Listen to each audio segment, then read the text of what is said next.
திமுக மீதான விமர்சனத்திற்கு விசிக வக்காலத்து வாங்க வேண்டிய அவசியம் இல்லை என அக்கட்சியின் தலைவர் திருமாவளவன் கூறியுள்ளார். இதுகுறித்து அவர் சென்னை அசோக் நகரில் செய்தியாளர்களுக்கு அளித்த பேட்டியை சூப்பர் பைட்ஸ் பகுதியில் தற்போது பார்க்கலாம்.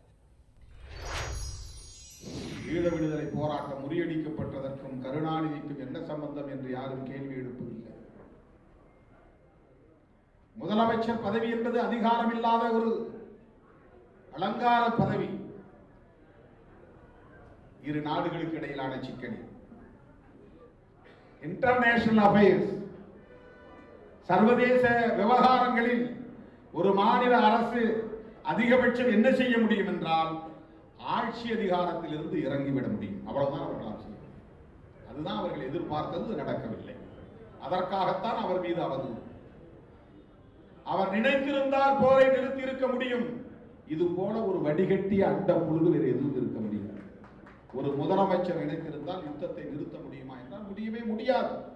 இந்த உண்மையை இளம் தலைமுறையினருக்கு சொல்ல வேண்டுமா இல்லையா? இது வரலாற்று புழுகா இல்லையா? ஒரு மாநில முதலமைச்சருக்கு இந்த அதிகாரம் உண்டா? சொல்லலாம். ஏன் நீ காங்கிரஸோட கூட்டணி வச்ச? எதுக்கு நீ ஆட்சியில் இருந்த? நீ தமிழ்னு பேசினீங்கல்ல, ஆட்சி அதிகாரத்தை விட்டு இறங்கு. அது மட்டும் கோரிக்கை. ஆட்சி அதிகாரத்தை விட்டு இறங்கல, அதனால நீ தமிழருக்கு துரோகம் செஞ்ச, அது அந்த விமர்சனம் ரைட். ஆனால்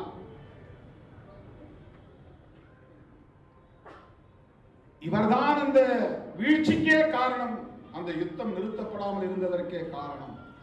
நினைத்திருந்தால் நிறுத்தி இருக்க முடியும். எவ்வளவு பெரிய அயோக்கியத்தனமான ஒரு அவதூறு. அவருக்கு வக்காலத்து வாங்கல. எனக்கு உண்மையை மறைப்பதில் ஏற்படுகிற வலியிலிருந்து சொல்லுகிறேன். வரலாற்று உண்மையை மறைப்பதில் இருந்து ஏற்படுகிற வலியிலிருந்து சொல்லுகிறேன்.